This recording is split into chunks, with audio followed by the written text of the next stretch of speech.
দর্শক, আমরা আবারও রংপুরে পীরগঞ্জে সংযুক্ত হব। সেখানে শহীদ আবু সাঈদের কবর জিয়ারতের পর বক্তব্য রাখছিলেন এনসিপি নেতৃবৃন্দ, এবং এই মুহূর্তে সেখানে বক্তব্য রাখছেন এনসিপি মুখ্য সংগঠক আক্তার। আমরা সরাসরি সংযুক্ত হচ্ছি সেখানে। এই মুজিববাদী সংবিধান ফেলে দিয়ে নতুন এক সংবিধান প্রণয়ন করতে গণপরিষদ নির্বাচনের আয়োজন করতে হবে। এই সব কিছুর মধ্য দিয়ে এক নতুন বাংলাদেশ পুনর্গঠিত হবে। নতুন সেই বাংলাদেশ গড়তে সারা দেশব্যাপী গোটা জুলাই মাস সহ আমরা জাতীয় নাগরিক পার্টি এনসিপির পক্ষ থেকে জুলাই পদযাত্রা শুরু করেছি।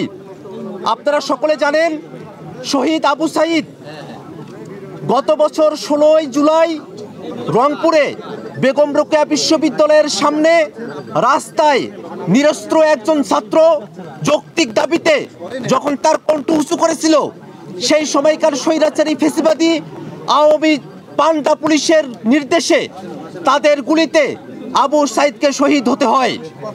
আবু সাঈদের সমাধির পাশে এসে আমরা দাঁড়িয়েছি, আমরা কবর জিয়ারত করেছি।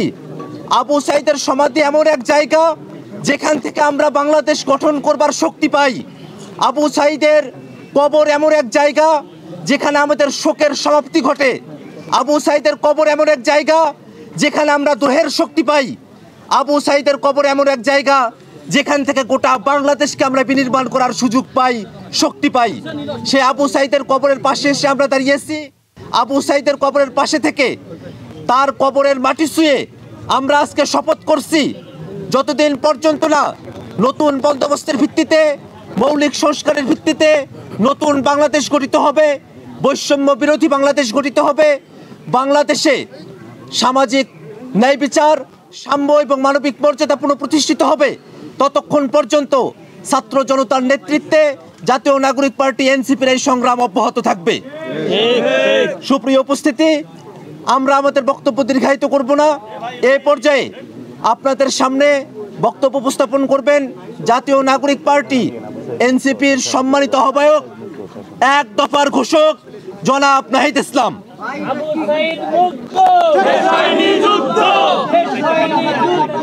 আবু সাঈদ মুগ্ধ, শেষ হয়নি যুদ্ধ। ওইটাই মাঝে এটাকে সরতে হবে। ভাই আপনারা পিছান,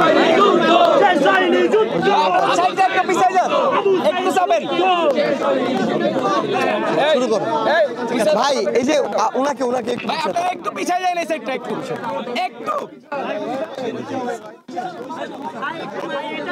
ওইটাই মাঝে, আপনি সাইডে আছেন, ওইটাই মাঝে। আপনারা একটু পিছিয়ে যান।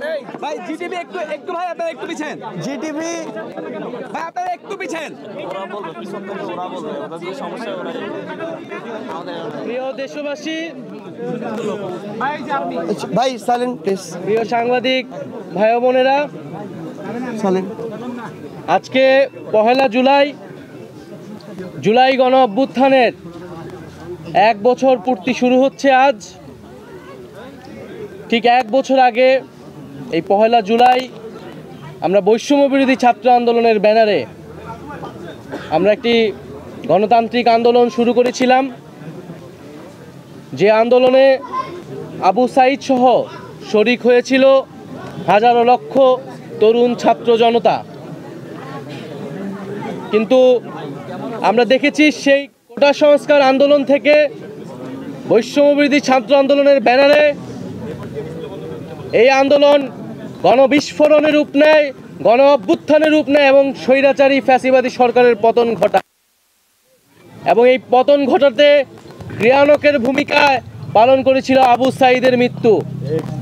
16ই জুলাই শহীদ আবু সাঈদ মৃত্যুর ঘটনা যখন আমরা শুনতে পেয়েছিলাম শহীদ মিনার থেকে, এবং পুরো বাংলাদেশ তখন শোকে দ্রোহে কেঁপে উঠেছিল। এবং 16ই জুলাইয়ের পর থেকে এই আন্দোলন অন্য দিকে মোড় নেয়। হাজারো লক্ষ ছাত্র তরুণরা রাজপথে নেমে আসে এবং এই সরকারের বিরুদ্ধে দাঁড়ায়, ফ্যাসিবাদের বিরুদ্ধে তাদের যে প্রতিবাদ, যে নতুন বন্দোবস্তের আকাঙ্ক্ষা সেটি ঘোষণা করে।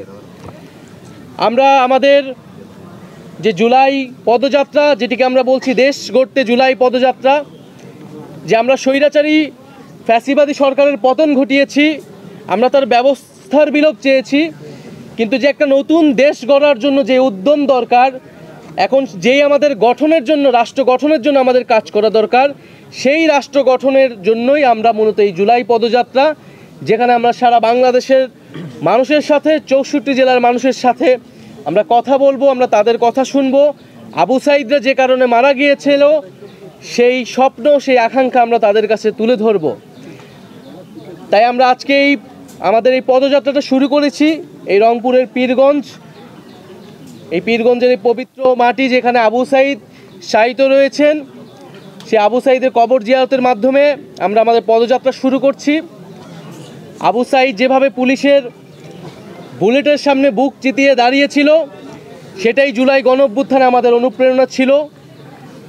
এবং আবু সাঈদের মতো অন্য সকল শহীদেরা আমাদের যে লড়াই, ফ্যাসিবাদী ব্যবস্থা বিলোপের বিরুদ্ধে আমাদের যে লড়াই, সেই লড়াইয়ের অনুপ্রেরণা। যুগ যুগ ধরে বাংলাদেশের মানুষ আবু সাঈদ, ওয়াসিম মুগ্ধ সহ সকল শহীদদের এবং আহত যোদ্ধাদের শ্রদ্ধার সাথে স্মরণ করবে। আজকের দিনে আমি জাতীয় নাগরিক পার্টির পক্ষ থেকে এবং গণ অভ্যুত্থানে অংশগ্রহণকারী সকল ছাত্র জনতার পক্ষ থেকে আবু সাঈদ সহ সকল শহীদদের, আহতদের স্মরণ করছি। এবং আমাদের যেই দাবি ছিল যে বিচার, সংস্কার এবং নতুন সংবিধান, সেই 3টি দাবি আমি আজকে আবু সাঈদের কবর থেকে পুনর্ব্যক্ত করছি। যে একটি নতুন বাংলাদেশ গড়তে হলে আমাদের অবশ্যই বিচার, সংস্কার এবং গণপরিষদ নির্বাচনের মাধ্যমে নতুন সংবিধানের দিকে যেতে হবে। এবং যে জুলাই ঘোষণাপত্র এবং জুলাই সনদ নিয়ে টালবাহানা শুরু হয়েছে, আমরা স্পষ্টভাবে আমরা হুঁশিয়ারি দিতে চাই, যদি কেউ আপনারা মনে করে থাকেন, যদি সরকার বা অন্য কেউ মনে করে থাকে যে এই যে হাজারো লক্ষ মানুষ যারা রাজপথে নেমে এসেছিল তারা ঘরে ফিরে গিয়েছে, তাহলে আপনারা ভুল ভাবছেন। আবু সাঈদের কবর থেকে ঘোষণা করছি, আমরা বাংলার প্রতিটি পথে প্রান্তরে যাব। আমরা বাংলার ছাত্র জনতা, তরুণ, শ্রমিকদেরকে আবারও রাজপথে নেমে আসতে আহ্বান জানাবো। এবং আমরা 3রা আগস্ট ঢাকায় আসছি, বাংলাদেশের জনগণকে, ছাত্রদেরকে, শ্রমিকদের সাথে নিয়ে আমরা ঢাকায় ঢুকবো এবং আমাদের যে জুলাই ঘোষণাপত্র এবং জুলাই সনদ, সেটি আমরা আদায় করে ছাড়বো ইনশাআল্লাহ। আপনারা যারা সাংবাদিক ভাই বোনেরা রয়েছেন, তাদেরকে আন্তরিক কৃতজ্ঞতা জানাচ্ছি, ধন্যবাদ জানাচ্ছি। এবং আমরা এই পদযাত্রায় আপনাদেরকেও সাথে পাবো। আমাদের যে বক্তব্য, সাধারণ মানুষের যে আকাঙ্ক্ষা, সেটি জনগণের কাছে তুলে ধরবেন। আসলে মানুষ কি চায়, এই 1 বছরে মানুষের প্রত্যাশা আসলে কতটুকু পূরণ হয়েছে। এবং আমাদের মধ্যেও আসলে হতাশা রয়েছে, কারণ আমরা এখনো বিচারটা সম্পূর্ণ দেখতে পাইনি। আমাদের যে বৈষম্যহীন বাংলাদেশ, আমাদের যে সংস্কার, সেটিও আমরা আসলে সম্পূর্ণরূপে দেখতে পাইনি। ফলে আমরা মনে করি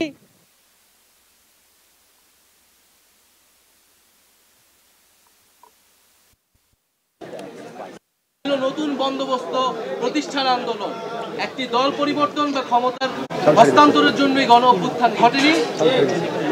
গণ অভ্যুত্থান ঘটেছিল এই যে একটি গণতান্ত্রিক বন্দোবস্ত, সেই বন্দোবস্ত প্রতিষ্ঠার জন্য। আজকে 1 জুলাই আনুষ্ঠানিকভাবে আমরা আমাদের কর্মসূচি শুরু করছি। এবং এই 1 জুলাই এই গণ অভ্যুত্থানে যারা অংশগ্রহণ করেছিল, আমি আবারও সেই সকল ছাত্র, পাবলিক বিশ্ববিদ্যালয়, প্রাইভেট বিশ্ববিদ্যালয়, মাদ্রাসা, স্কুল, কলেজ সহ সকল ধরনের ছাত্র তরুণ যারা নেমে এসেছিল, যে সকল নারী শিক্ষার্থীরা এবং নারীরা এই গণ অভ্যুত্থানে শক্তি জুগিয়েছিল, তাদেরকে স্মরণ করছি, আলেম সমাজকে স্মরণ করছি এবং শ্রমিক শ্রেণীকে স্মরণ করছি এবং পেশাজীবী সহ সাংস্কৃতিক কর্মী যারা এই আন্দোলনে এসেছিলেন এবং প্রবাসী ভাই বোনেরা যারা বিদেশে থেকেও এই আন্দোলনে আমাদেরকে সাহস ও শক্তি জুগিয়েছেন, এই সকল বাংলাদেশিকে আমরা স্মরণ করছি। তাদের প্রতিবাদকে আমরা নিজেদের বুকে ধারণ করছি এবং যে ঐক্যের জায়গা, যে অনুপ্রেরণার জায়গাগুলো জুলাই গণঅভ্যুত্থানের মধ্যে তৈরি হয়েছিল, আমরা তাদেরকে সেই গণঅভ্যুত্থানকে ধারণ করি। জাতীয় নাগরিক পার্টি সেই গণঅভ্যুত্থানের আকাঙ্ক্ষাকে ধারণ করে সামনে এগিয়ে যাবে। আসসালামু আলাইকুম। আচ্ছা, আমাদের প্রশ্নের আগে আমাদের এই যে পুরো বাংলাদেশে যে পদযাত্রা, এটার আহ্বায়ক হিসাবে সার্জিস আলম আছেন এবং সদস্য সচিব হিসেবে অনেক রয়েছেন। আপনারা সাংবাদিকবৃন্দ অনেকে ঢাকা থেকে এসেছেন। আমরা একটু পরে গাইবান্ধাতে যাব, গাইবান্ধা থেকে রংপুরে যাব। অর্থাৎ আমরা আগামী কয়েকদিন আপনাদের এই রংপুরবাসীর গ্রামে আমরা যাব। আপনারা আমাদের সাথে থাকবেন এবং সেখানে আমরা আমাদের যে ফার্দার কোশ্চেনগুলো সেগুলো আমরা আনসার করব। আজকে শহীদের কবরে এসেছি, জিয়ারত করেছি। আমাদের পদযাত্রা ইনশাল্লাহ চট্টগ্রাম পর্যন্ত যাবে। আপনারা থাকবেন, নতুন বাংলাদেশ আমরা গঠন করব। ধন্যবাদ সকলকে। আসসালামু আলাইকুম। হ্যাঁ, প্রশ্ন মানে এর পরেরটাতে প্রশ্ন গাইবান্ধা কিছু আনসার দেবে।